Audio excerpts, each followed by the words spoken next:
ಅದಾದ ನಂತರದಲ್ಲಿ ಸೃಜನಶೀಲತೆಯನ್ನು ಪೋಷಿಸುವ ಕ್ರಮಗಳು, ಸೃಜನಶೀಲತೆಯನ್ನು ಪೋಷಿಸುವ ಕ್ರಮಗಳನ್ನು ಕಂಡುಕೊಳ್ಳಕ್ಕೆ ಸಾಧ್ಯ. ಆದರೆ ನಾವು ಯಾವ ವಿಧಾನದ ಮೂಲಕ ಒಬ್ಬ ವ್ಯಕ್ತಿಯಲ್ಲಿ ಸೃಜನಶೀಲತೆಯನ್ನ ಪೋಷಿಸಬಹುದು ಅದನ್ನು ನಾವು ಚರ್ಚೆ ಮಾಡ್ತಾ ಹೋದಂತೇನೆ. ವಿಶೇಷವಾಗಿ ನಮಗೆ ಫಲಿತಾಂಶಗಳನ್ನು ನಾವು ಕಂಡುಕೊಳ್ಳಕ್ಕೆ ಪ್ರಯತ್ನ ಮಾಡಬಹುದು. ಅದರಲ್ಲಿ ಫಸ್ಟ್ ಆಗಿ ನಮ್ಯತೆ ಅಂದ್ರೆ ಫ್ಲೆಕ್ಸಿಬಿಲಿಟಿ. ನಮ್ಯತೆ ಅಂತಂದ್ರೆ ನಾವು ಈಗಾಗಲೇ ಹೊಂದಿರತಕ್ಕಂತಹ ತಾಂತ್ರಿಕ ಯಾಂತ್ರಿಕ ಆಲೋಚನಾ ಸರಣಿಯಲ್ಲಿ ಮುಂದುವರಿಯಿದ್ದೇನೆ. ಹೊಸ ರೀತಿಯ ಹೊಸ ವಿನ್ಯಾಸದಲ್ಲಿ ಹೊಸ ಮಾದರಿಯಲ್ಲಿ ಆಲೋಚನೆ ಮಾಡತಕ್ಕಂತಹ ಸಾಮರ್ಥ್ಯ ಏನಿದೆ ಅದನ್ನ ನಾವು ವಿಶೇಷವಾಗಿ ನಮ್ಯತೆ ಕಂಡುಕೊಳ್ಳಕ್ಕೆ ಸಾಧ್ಯ ಆಗ್ತದೆ. ಅಂದ್ರೆ ಒಂದು ವಿಧಾನದ ಚಿಂತನೆ ಮೂಲಕ ನಮಗೆ ಪರಿಹಾರ ಸಿಗದ ಪಕ್ಷದಲ್ಲಿ ಹೊಸ ರೀತಿಯ ಚಿಂತನೆ ಮಾಡುವ ಮೂಲಕ, ಹೊಸ ಮಾದರಿಯಲ್ಲಿ ಚಿಂತನೆ ಮಾಡುವ ಮೂಲಕ ಹೊಸ ವಸ್ತುವನ್ನ ಸೃಷ್ಟಿ ಮಾಡತಕ್ಕಂತಹ ವಿಧಾನ ಅಥವಾ ಸಿದ್ಧಾಂತವನ್ನು ಕಂಡುಕೊಳ್ಳಕ್ಕೆ ಸಾಧ್ಯ ಆಗ್ತದೆ. ಅದನ್ನ ವಿಶೇಷವಾಗಿ ನಮ್ಯತೆ ಕಂಡುಕೊಳ್ಳಕ್ಕೆ ವಿಶೇಷವಾದಂತಹ ಪ್ರಯತ್ನ ಸಹಿತ ಮಾಡ್ತಾ ಹೋಗ್ತೇವೆ. ಇನ್ನ ತೆರೆದ ಮನಸ್ಸಿನವನಾಗಿರುವುದು, ಈ ಸೃಜನಶೀಲ ಕ್ಷೇತ್ರ ನಿಂತ ನೀರಾಗಲಿಕ್ಕೆ ಸಾಧ್ಯ ಇಲ್ಲ. ಹೊಸ ಸಾಧ್ಯತೆಗಳಿಗೆ, ಹೊಸ ಆವಿಷ್ಕಾರಗಳಿಗೆ ನಾವು ಓಪನ್ ಮೈಂಡೆಡ್ ಆಗಿರ್ಬೇಕು, ತೆರೆದ ಮನಸ್ಸಿನವನಾಗಿರ್ಬೇಕು. ಎಂದೋ ಅಚ್ಚಬಿಟ್ಟ ಆಲೋಚನೆಗಿಂತ ಬೀಳುತ್ತಿದ್ದ ಸಹಿತ ಹೊಸ ಹೊಸ ತಾಂತ್ರಿಕ ಸಂಶೋಧನೆಗಳಿಗೆ ನಮ್ಮನ್ನು ನಾವು ತೆರೆದುಕೊಳ್ಳುವ ಮೂಲಕವಾಗಿ ಹೊಸ ರೀತಿಯ ಚಿಂತನೆ ಮಾಡಲಿಕ್ಕೆ ಸಾಧ್ಯ ಆಗ್ತದೆ. ನಾವು ನೋಡ್ತಾ ಹೋಗ್ತೀವಿ, ಇವತ್ತು ಕೊರೋನಾ ಬಂದಿರೋದ್ರಿಂದ ಶಾಲಾ ಕಾಲೇಜನ್ನು ಓಪನ್ ಮಾಡಲಿಕ್ಕೆ ಸಾಧ್ಯ ಆಗುವುದಿಲ್ಲ. ಹಾಗಾಗಿ ಮಾತ್ರ ನಾವು ಮಕ್ಕಳಿಗೆ ಪಾಠ ಮಾಡಲಿಕ್ಕೆ ಸಾಧ್ಯ ಇಲ್ವಾ? ಅವ್ರ ಪರೀಕ್ಷೆ ಬರಿಬೇಡವೆ, ಪರೀಕ್ಷೆ ಬರಲಿಕ್ಕೆ ಬೇಕು. ಇಲ್ಲಿದ್ರೆ ಒಂದು ವರ್ಷ ಶೈಕ್ಷಣಿಕ ವರ್ಷ ವೇಸ್ಟ್ ಆಗುತ್ತೆ, ವ್ಯರ್ಥ ಆಗುತ್ತೆ. ಹಾಗಾಗಿ ನಾವು ಸಹಿತ ಶಿಕ್ಷಕರಾಗಿರ್ತೀವಿ ಸಹಿತ ಯೂಟ್ಯೂಬ್ ವಿಡಿಯೋಗಳನ್ನು ನಾವು ಪಾಠ ಮಾಡ್ತಿದ್ದೀವಿ, ಮಕ್ಕಳಿಗೆ ಕೊಡ್ತಾ ಇದ್ದೀವಿ. ಹಾಗಾಗಿ ಇದರಲ್ಲಿ ಸಹಿತ ಹೊಸ ರೀತಿಯ ಒಂದು ರೀತಿಯ ಕ್ರಿಯೇಟಿವಿಟಿ, ಸೃಜನಶೀಲತೆ ಗೊತ್ತಿದ್ರಲ್ಲ ಯೂಟ್ಯೂಬ್ ಪಾಠ ಮಾಡೋದು ಹಾಗೆ ಅಂತ ಹೇಳಿ ನಾವು ಸಹಿತ ಅದನ್ನ ಕಲ್ಕೊಳ್ಳೋಕೆ ಪ್ರಯತ್ನ ಮಾಡ್ತಿದ್ದೀವಿ. ಯಶಸ್ವಿ ಸಹಿತ ಆಗಿದ್ದೇವೆ. ನಿಮ್ಮನ್ನ ಮುಟ್ಲಿಕ್ಕೆ ಪ್ರಯತ್ನ ಮಾಡ್ತಾ ಇದ್ದೀವಿ. ನಮ್ಮ ಚಿಂತೆ ಆಗಿತ್ತು ನಿಮ್ಮನ್ನ ಹೇಗೆ ಮುಟ್ಟಬೇಕು ನಾವು. ಹಾಗಾಗಿ ಈ ಪಾಠಗಳ ಮೂಲಕ ನಿಮ್ಮನ್ನ ಬೆಳೆಸತಕ್ಕಂಥ ವಿಧಾನ ಕಂಡುಕೊಳ್ಳಿಕ್ಕೆ ಸಾಧ್ಯ ಆಯಿತು. ಹಾಗಾಗಿ ಹೊಸ ಆವಿಷ್ಕಾರಗಳಿಗೆ, ಹೊಸ ವಿಧಾನಗಳಿಗೆ, ಹೊಸ ಮಾದರಿಗಳಿಗೆ ಯಾವ ಸಹಿತ ವ್ಯಕ್ತಿ ತೆರೆದ ಮನಸ್ಸಿನಾಗಿ ಆಗಿರ್ಬೇಕು ಅನ್ನೋ ಕಂಡುಕೊಳ್ಳಿಕ್ಕೆ ಸಾಧ್ಯ ಸಹಿತ ಆಗ್ತಾ ಹೋಗ್ತದೆ. ಹೊಸ ಕಲ್ಪನೆ, ಹೊಸ ಆವಿಷ್ಕಾರಗಳಿಗೆ ವ್ಯಕ್ತಿ ತೆರೆದ ಮನಸ್ಸಿನವನಾಗಿರ್ಬೇಕು ಅಂತ ವಿಶೇಷವಾಗಿ ಹೇಳ್ತಾ ಹೋಗ್ತೀವಿ. ನೆಕ್ಸ್ಟ್ ಆಗಿ ಮನಮಂಥನ ತಂತ್ರ ಅಥವಾ ಬುದ್ಧಿಮಂಥನ ತಂತ್ರ, ಇದನ್ನ ಚರ್ಚೆ ಮಾಡಿರ್ತಕ್ಕಂಥವನು ಮನೋವಿಜ್ಞಾನಿ ಅಲೆಕ್ಸ್ ಆಸ್ಬರ್ನ್ ಅಂತಕ್ಕಂಥ ಮನೋವಿಜ್ಞಾನಿ ಅಲೆಕ್ಸ್ ಆಸ್ಬರ್ನ್ ಅಂತಕ್ಕಂಥ ಮನೋವಿಜ್ಞಾನಿ ಇದನ್ನ ಕುರಿತು ಚರ್ಚೆ ಸಹಿತ ಮಾಡ್ತಾ ಹೋಗ್ತಾರೆ. ಆಸ್ಬರ್ನ್ ಹೇಳೋ ಪ್ರಕಾರ ಬುದ್ಧಿಮಂಥನ ತಂತ್ರವನ್ನ ಅಥವಾ ಮನಮಂಥನ ತಂತ್ರವನ್ನು ಅನುಸರಿಸಿದ್ದೇ ಆದ್ರೆ ವ್ಯಕ್ತಿಗಳಲ್ಲಿ ಕ್ರಿಯೇಟಿವಿಟಿಯನ್ನ ನಾವು ಹೆಚ್ಚಿಸಲಿಕ್ಕೆ ಅಥವಾ ಪೋಷಿಸಲಿಕ್ಕೆ ಸಾಧ್ಯ ಆಗ್ತದೆ. ಅಂದ್ರೆ ವ್ಯಕ್ತಿಯ ಬೌದ್ಧಿಕ ಸಾಮರ್ಥ್ಯವನ್ನು ಬಳಕೆ ಮಾಡಿಕೊಂಡು ಅದನ್ನ ಉಪಯೋಗಿಸಿ ಸಾಧಾರಣ ಮಟ್ಟಿಗೆ ಹೊಸ ಚಿಂತನೆಗಳನ್ನ, ಹೊಸ ವಿಚಾರಗಳನ್ನ ಉತ್ಪಾದನೆ ಮಾಡುವ ಮೂಲಕವಾಗಿ ಸಮಸ್ಯೆಗೆ ಪರಿಹಾರ ಕಂಡುಕೊಳ್ಳಿಕ್ಕೆ ಪ್ರಯತ್ನ ಮಾಡಬೇಕು. ವಿದ್ಯಾರ್ಥಿಗೆ ಒಂದು ಸಮಸ್ಯೆಯನ್ನು ನೀಡಬೇಕು, ಆ ಸಮಸ್ಯೆಯಿಂದ ಹೊರಗೆ ಬರದೆ ಹೇಗೆ ಅನ್ನೋದನ್ನ ಅವನ ವಿಚಾರಕ್ಕೆ ಬಿಡಬೇಕು. ಅವನ ಮಾಡ್ಬೋದನೆ ಹಲವಾರು ವಿಭಿನ್ನ ಚಿಂತನೆ ಮೂಲಕ, ವಿವಿಧ ಆಲೋಚನೆಗಳ ಮೂಲಕವಾಗಿ ಚಿಂತನೆ ಮಾಡಿ ಹೊರ ಬರಲಿಕ್ಕೆ ಪ್ರಯತ್ನ ಮಾಡ್ತಾ ಹೋಗ್ತಾನೆ. ಇದನ್ನ ನಾವು ಹೇಳ್ತಾ ಹೋಗ್ತೀವಿ ಮನಮನಸ್ಸಿನ ತಂತ್ರ ಅಥವಾ ಬುದ್ಧಿಮಂತನ ತಂತ್ರ ಕಂಡುಕೊಳ್ಳಕ್ಕೆ ಸಾಧ್ಯ ಆಗುತ್ತೆ. ದಶನವಾಗಿ ಮನೋವೈಜ್ಞಾನಿಕ ಸ್ವಾತಂತ್ರ್ಯ ಮತ್ತು ರಕ್ಷಣೆ. ಮನೋವಿಜ್ಞಾನಿ ಕಾರ್ಲ್ ರೋಜರ್ಸ್ ಹೇಳ್ತಾ ಹೋಗ್ತಾರೆ, ಒಬ್ಬ ವ್ಯಕ್ತಿಯ ಸೃಜನಶೀಲತೆಗೆ ಅತ್ಯಂತ ಪ್ರಮುಖವಾಗಿ ಬೇಕಾಗಿರೋದು ಮನೋವೈಜ್ಞಾನಿಕ ಸ್ವಾತಂತ್ರ್ಯ ಮತ್ತು ರಕ್ಷಣೆ ಅತ್ಯಂತ ಅಗತ್ಯ. ಯಾವ ವ್ಯಕ್ತಿ ಹೊಸ ಚಿಂತನೆಯಲ್ಲಿ ತುಡುತ್ತಾನೆ, ಯಾವ ವ್ಯಕ್ತಿ ವಿಭಿನ್ನ ಅರ್ಥದ ಚಿಂತನೆ ತುಡುತ್ತಾನೆ ಅಂತಂದ್ರೆ ಮನೋವೈಜ್ಞಾನಿಕವಾಗಿ ರಕ್ಷಣೆ ಇದ್ದಾಗ ಮಾತ್ರ ಸಾಧ್ಯ. ಅವನಿಗೆ ರಕ್ಷಣೆ ಇಲ್ಲ ಅಂತಂದ ಮೇಲೆ ಅವನೇ ಚಿಂತೆ ಮಾಡಲಿಕ್ಕೆ ಸಾಧ್ಯ ಅವನಿಂದ. ಹಾಗಾಗಿ ಮನೋವೈಜ್ಞಾನಿಕ ಸ್ವಾತಂತ್ರ್ಯ ಮತ್ತು ರಕ್ಷಣಾ ಸೆಕ್ಯೂರಿಟಿ ಯಾರಿಗೆ ಇನ್ಸೆಕ್ಯೂರಿಟಿ ಕಾಡ್ತದೆ ಅಂದ್ರೆ ಅವನಿಗೆ ಅಸುರಕ್ಷತೆ ಕಾಡ್ತದೆ, ಅವನು ಹೊಸ ರೀತಿಯ ಚಿಂತನೆ ಮಾಡಲಿಕ್ಕೆ ಸಾಧ್ಯ ಇಲ್ಲ. ಎಲ್ಲಿ ಅಸುರಕ್ಷತೆ ಕಾಡ್ತದೆ ಅವನು ಅದರಿಂದ ಎಸ್ಕೇಪ್ ಆಗಲಿಕ್ಕೆ ಪ್ರಯತ್ನ ಸಹಿತ ಮಾಡ್ತಾ ಹೋಗ್ತಾನೆ, ಸುರಕ್ಷತೆಯನ್ನು ಕಾಪಾಡಿಕೊಳ್ಳಿಕ್ಕೆ ಸಾಧ್ಯ ಇಲ್ಲ. ಹಾಗಾಗಿ ವಿಶೇಷವಾಗಿ ಚರ್ಚೆ ಸಹಿತ ಮಾಡ್ತಾ ಹೋಗ್ತೀವಿ. ಮನೋವಿಜ್ಞಾನಿ ಕಾರ್ಲ್ ರೋಜರ್ಸ್ ಪ್ರಕಾರ ವ್ಯಕ್ತಿಯ ಮನೋವೈಜ್ಞಾನಿಕ ಸ್ವಾತಂತ್ರ್ಯ ಮತ್ತು ರಕ್ಷಣೆ ಏನಿದೆ ಹೊಸ ವಿಚಾರಗಳ ಹೊಸ ವಸ್ತುವಿನ ಉತ್ಪಾದನೆಗೆ ಸೃಷ್ಟಿಗೆ ಕಾರಣ ಆಗಲಿಕ್ಕೆ ಸಾಧ್ಯ ಆಗ್ತದೆ ಅಂತ ಹೇಳಿ ಮನೋವಿಜ್ಞಾನಿ ಕಾರ್ಲ್ ರೋಜರ್ಸ್ ಹೇಳ್ತಾ ಹೋಗ್ತಾರೆ. ಅನೇಕ ಸಂದರ್ಭಗಳಲ್ಲಿ ಸಹಿತ ಶಿಕ್ಷಕರು ಮತ್ತು ಪೋಷಕರು ಮಕ್ಕಳಿಂದ ನಿರೀಕ್ಷೆಯನ್ನು ಮಾಡ್ತಾ ಹೋಗ್ತಾರೆ, ಆದ್ರೆ ಅವ್ರಿಗೆ ಯಾವುದೇ ರೀತಿಯ ಮನೋವೈಜ್ಞಾನಿಕ ಸ್ವಾತಂತ್ರ್ಯ ಕೊಡಲಿಕ್ಕೆ ಪ್ರಯತ್ನ ಮಾಡದೇ ಇಲ್ಲ.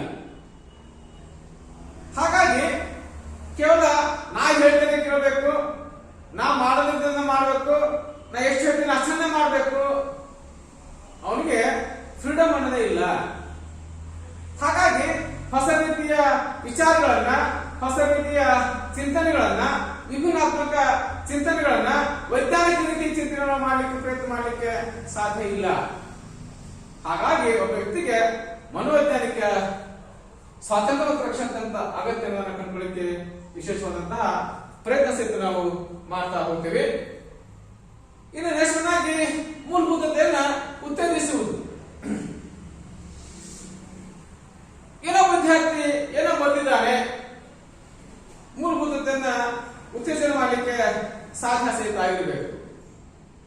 ಅಂದ್ರೆ ವಿದ್ಯಾರ್ಥಿ ಯಾವ ರೀತಿಯಲ್ಲಿ ಒಂದು ವಸ್ತುವನ್ನು ಉತ್ಪಾದನೆ ಮಾಡಿದಾನೆ ಅದನ್ನ ಹಾಗೇನೆ ಸ್ವೀಕರಿಸಬೇಕು. ನಾವು ತಪ್ಪಿರ್ತವೆ ಸಹಜವಾಗಿ.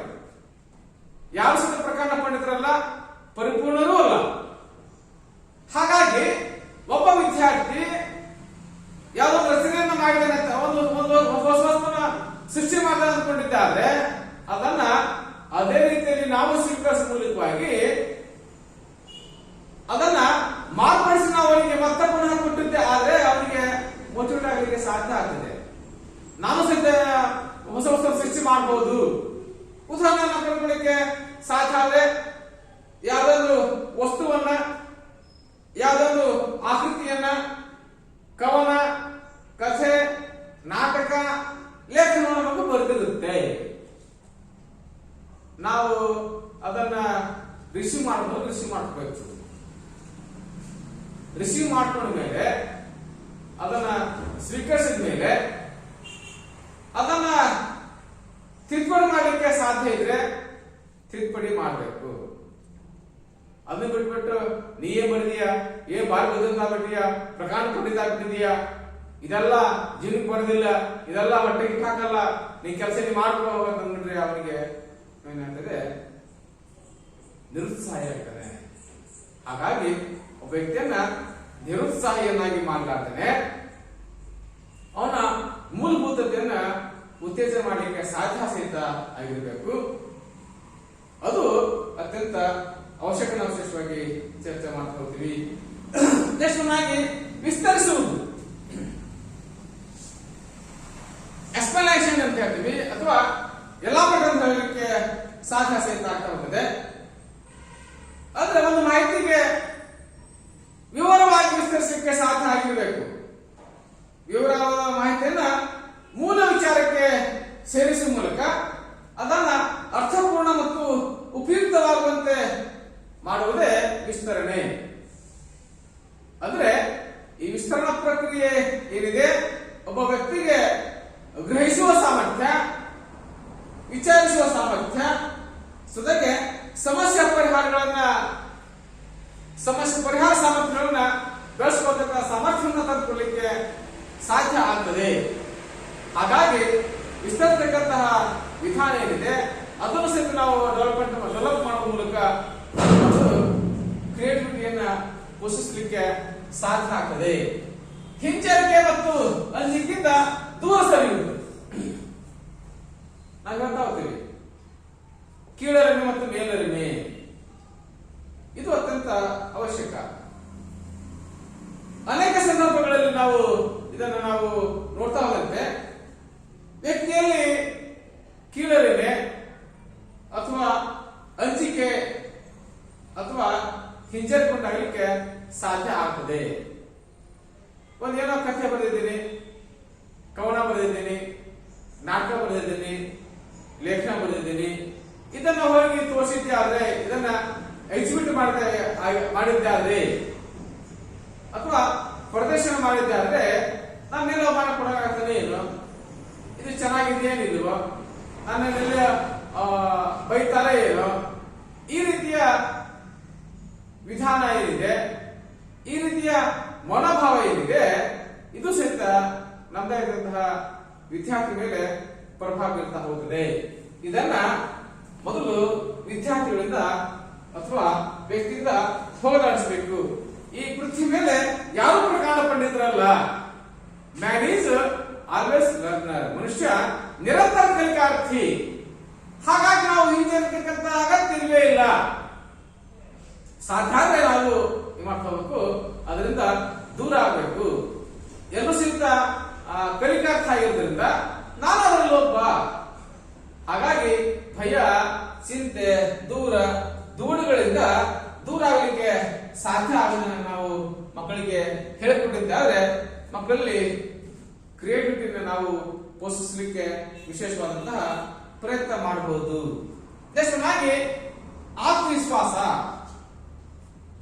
ಸೆಲ್ಫ್ ಕಾನ್ಫಿಡೆನ್ಸ್ ವಿದ್ಯಾರ್ಥಿಗಳನ್ನ ತಿಳಿಸಬೇಕು. ಮೂರು ಅತ್ಯಂತ ಅವಶ್ಯಕ. ಒಂದು ಸೆಲ್ಫ್ ಕಾನ್ಫಿಡೆನ್ಸ್, ಒಂದು ಸೆಲ್ಫ್ ಬಿಲೀವ್ನೆಸ್, ಮತ್ತೊಂದು ಸೆಲ್ಫ್ ಎಫರ್ಟ್ ಅಂತ. ಆತ್ಮವಿಶ್ವಾಸ ಇರಬೇಕು. ನಾನನ್ನ ಗೆಲ್ತೀನಿ, ಗೆಲ್ಲಕ್ಕೆ ಸಾಧ್ಯ, ಮತ್ತೆ ಸಾಧ್ಯ ಇಲ್ಲ. ಒಂದು ಪಂದ್ಯದಲ್ಲಿ ಇಬ್ರು ಗೆಲ್ಲಕ್ಕೆ ಸಾಧ್ಯ ಇಲ್ವಾ? ಒಬ್ಬರ ಗೆಲ್ಲೋದು. ಹಾಗಾಗಿ ಈ ಸಾರಿ ಗೆಲ್ಲಿಲ್ಲ, ಮತ್ತೊಂದು ಸಾರಿ ಮಾಡೋಣ. Failure is A step of the success ಅಂತೆ. ಸೋಲೆ ಗೆಲುವಿನ ಮೆಟ್ಟಿಲು ಅಥವಾ ಸೋಪಾನ ಕಂಡುಕೊಳ್ಳಿಕ್ಕೆ ಸಾಧ್ಯ ಆಗುತ್ತೆ. ಹಾಗಾಗಿ ಮೊದಲ ಮಕ್ಕಳಲ್ಲಿ ನೀವು ಸೆಲ್ಫ್ ಕಾನ್ಫಿಡೆನ್ಸ್ ಅನ್ನು ತುಂಬಿ, ಅದೇ ಮಾಡಿದ್ರೆ ಮಗುವಿನ ನೆರವಿಗೆ ಬರಲಿಕ್ಕೆ ಸಾಧ್ಯ ಆಗ್ತದೆ. Self confidence, self believeness. ಮಗುವಿಗೆ ಮೊದಲು ತನ್ನ ಸ್ವ ಸಾಮರ್ಥ್ಯದ ಮೇಲೆ ನಂಬಿಕೆ ಬರಲಿ. ಯಾವಾಗ ಮಗುವಿಗೆ ತನ್ನ ಸ್ವ ಸಾಮರ್ಥ್ಯದ ಮೇಲೆ ನಂಬಿಕೆ ಬರಲಿಕ್ಕೆ ಸಾಧ್ಯ ಆದ ಮಗು ಸೆಲ್ಫ್ ಎಫರ್ಟ್ ಮಾಡ್ತಾ ಹೋಗುತ್ತೆ.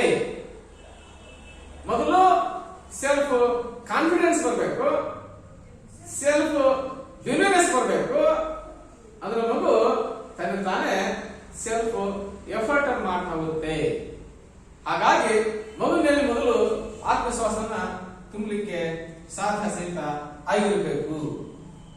ನೆಕ್ಸ್ಟ್ ನಾವು ಮಾತಾಡ್ತೀವಿ ಅಭಿಪ್ರೇರಣೆ. ಅದಕ್ಕೆ ಕುವೆಂಪು ಹೇಳ್ತಾ ಹೋಗ್ತಾರೆ, ತೃಣಮಪಿ ನಾನ ಚಲತಿದ್ದೇನೆ ವಿನ. ಒಂದು ಸಾಮಾನ್ಯ ಹುಲ್ಲು ಕಡ್ಡಿ ಸಹಿತ ಅಲಗಾಡೋದಕ್ಕೆ ಗಾಳಿ ಅಂತಕ್ಕಂತಹ ಪ್ರಚೋದಕ ಬೇಕು, ಮೋಟಿವೇಶನ್ ಬೇಕು. ತೃಣಮಪಿ ನಾನ ಚಲತಿದ್ದೇನೆ ವಿನ, ತೇನೆ ವಿನ ತೃಣಮಪಿ ನಾನ ಚಲತಿದ್ದೇನೆ ವಿನ ಅಂತ ಹೇಳ್ತಾರೆ ಕುವೆಂಪು. ಸಾಮಾನ್ಯ ಹುಲ್ಲು ಕಡ್ಡಿ ಸಹಿತ ಅಲಗಾಡೋದಕ್ಕೆ ಗಾಳಿ ಅಂತಕ್ಕಂತಹ ಮೋಟಿವೇಶನ್ ಬೇಕಾದ್ರೆ ಸಾಧ್ಯ ಆಗ್ತದೆ. ಹಾಗೆಯೇ ವಿದ್ಯಾರ್ಥಿಯಲ್ಲಿ ಸಹಿತ ನಾವು ಸೃಜನಶೀಲತೆಯನ್ನ ಪೋಷಿಸಬೇಕು ಅನ್ಕೊಂಡಿದ್ದಾದ್ರೆ ನಾವು ಮಗುವಿಗೆ ಗುಡ್ ಮೋಟಿವೇಟರ್ ಆಗಬೇಕು, ಗುಡ್ ಮೆಂಟರ್ ಆಗಬೇಕು.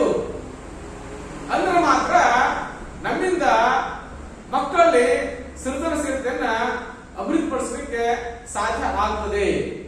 ಹಾಗಾಗಿ ಸೃಜನಶೀಲತೆ ಇಲ್ಲದೇನೆ ಯಾವುದೇ ನಾವು ಸಹಿತ ಮೋಟಿವೇಶನ್ಗೆ ಒಳಗಾದರೆ ಹೊಸ ವಸ್ತು ಸೃಷ್ಟಿ ಮಾಡಲಿಕ್ಕೆ ಸಾಧ್ಯ ಇಲ್ಲ ಅನ್ನೋದು ಮೊದಲ ಗಮನದಲ್ಲಿರಬೇಕು. ಅಂದ್ರೆ ಮಾತ್ರ ನಮಗೆ ಮೋಟಿವೇಟ್ ಮಾಡಲಿಕ್ಕೆ ಸಾಧ್ಯ ಆಗ್ತದೆ. ಮಗು ಏನೋ ಗೊತ್ತಿರ್ತದೆ, ಏನ್ ಪ್ರಮಾಣ ಪಂಡಿತ ಇವನು ಬರೆದ್ಬಿಟ್ಟಿದ್ದಾನೆ, ಹೋಗು ಈ ಸಾಹಿತ್ಯ ಸಂಗೀತ ನೀಗೇನು ಕೊಡಲ್ಲ, ಪಟ್ಟೆ ಇಟ್ಟಾಕಲ್ಲ, ಕೆಲಸ ನೀವು ಮಾಡೋದು, ಓದಿ ಉದ್ಧಾರ ಆಗು ಅಂದ್ರೆ ಮಗು ಅಲ್ಲಿಗೆ ಮತ್ತೆ ನಿಸ್ತೇಜಕ ಆಗಲಿಕ್ಕೆ ಸಾಧ್ಯ, ನಿರುತ್ಸಾಹ ಆಗಲಿಕ್ಕೆ ಸಾಧ್ಯ ಆಗ್ತದೆ. ಹಾಗಾಗಿ ಮಗುವಿಗೆ ಮೋಟಿವೇಟ್ ಮಾಡ್ಕೊಳ್ಳೋದು ಅತ್ಯಂತ ಅವಶ್ಯಕ. ಈ ಧನಾತ್ಮಕ ಚಿಂತನೆ ಮಗುವಿನಲ್ಲಿ ಬಳಸಬೇಕು. ಚೆನ್ನಾಗಿ ಬರ್ತಿದ್ಯಾ, ಇನ್ನೂ ಪ್ರಯತ್ನ ಮಾಡು, ಪರವಾಗಿಲ್ಲ, ನಿನ್ನಿಂದ ಅದು ಸಾಧ್ಯ ಆಗ್ತದೆ, ನಿನ್ನೆಲ್ಲ ಆ ಸಾಮರ್ಥ್ಯ ಇದೆ, ಇನ್ನೂ ಸಹಿತ ನೀವು ಪ್ರಯತ್ನ ಮಾಡಂತಂದ್ರೆ ಮಗು ಮಾಡ್ತಿದೆ ಬೆಳವಣಿಗೆ ಆಗಲಿಕ್ಕೆ ಸಾಧ್ಯ ಆಗ್ತದೆ. ಲಾಸ್ಟ್ ಆಗಿ ನಾವು ಹೇಳ್ತಾ ಹೋಗ್ತೀವಿ, ಸೃಜನಾತ್ಮಕ ಅಭಿವ್ಯಕ್ತಿಗೆ ಪೂರಕ ವಾತಾವರಣ ಕಲ್ಪಿಸ್ತಕ್ಕಂಥದ್ದು.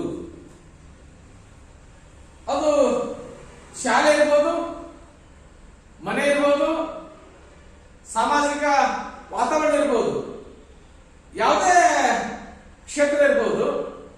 ಒಂದು ಮಗುವಿನ ಸೃಜನಶೀಲ ಚಟುವಟಿಕೆಗೆ ಪೂರಕ ವಾತಾವರಣ ಕಲ್ಪಿಸಿದ್ದೆ ಆದ್ರೆ ಅದರಿಂದ ವಿಶಿಷ್ಟ ಸಾಧನೆಯನ್ನ, ಹೊಸ ವಸ್ತುವನ್ನ ಸೃಷ್ಟಿ ಮಾಡಲಿಕ್ಕೆ ಪ್ರಯತ್ನ ಮಾಡಬಹುದು ನಾವು. ಹಾಗಾಗಿ ಸೃಜನಾತ್ಮಕ ಆಲೋಚನೆ ಮತ್ತು ಅಭಿವ್ಯಕ್ತಿಗೆ ಪೂರಕ ವಾತಾವರಣ ಕಲ್ಪಿಸದಂತ ಅಗತ್ಯ. ಮಕ್ಕಳಲ್ಲಿ ಸೃಜನಶೀಲ ಚಟುವಟಿಕೆ ಉತ್ಪಾದನೆ ಮಾಡಲಿಕ್ಕೆ ಅಥವಾ ಉತ್ತೇಜಿಸಲಿಕ್ಕೆ ಮಗುವಿನಲ್ಲಿ ಮಾಡಬೇಕು,